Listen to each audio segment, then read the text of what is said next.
لما بتعوز حاجة بيحصل حاجة كده جواك خطيرة. أيوة، هي الرغبة. والفترة اللي انت عايشها في الأرض عقلك هو اللي بيخلق الجنة والجحيم. عاوز تعرف ايه اللي بيحصل جواك؟ اقف كده وبص جوه عقلك. أنا شفت ناس بيشتكوا من جسمهم وبيقولوا إن في نار جواهم بتاكل فيهم وبتسبب لهم معاناة هم مش متحملينها. أفكارهم ورغباتهم اللي اتحولت لشياطين. انت هتلاحظها في نفسك أول لما ينقصك أي حاجة وتبدأ أفكارك تشتغل.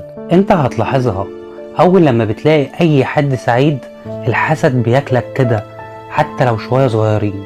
هو ده بالظبط اللي أنا بقولك عليه. انت كده بتخلق شياطين صغيرة بسبب الرغبة الصغيرة اللي عندك، ومع الوقت بتتحول لشياطين شريرة بتقعد تاكل فيك من جوه. عشان كده لازم الإنسان يتخلص من رغباته كلها عشان يبدأ يعيش حر. طيب هو ليه الشياطين الصغيرة بتتحول لشياطين شريرة؟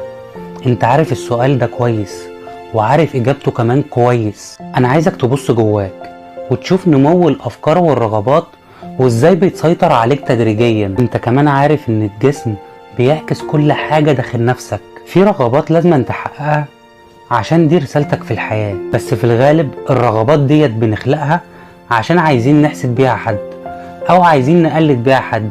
احنا عايزين نبقى زي الناس وخلاص، وهي ديت الرغبات اللي بتتحول لشياطين.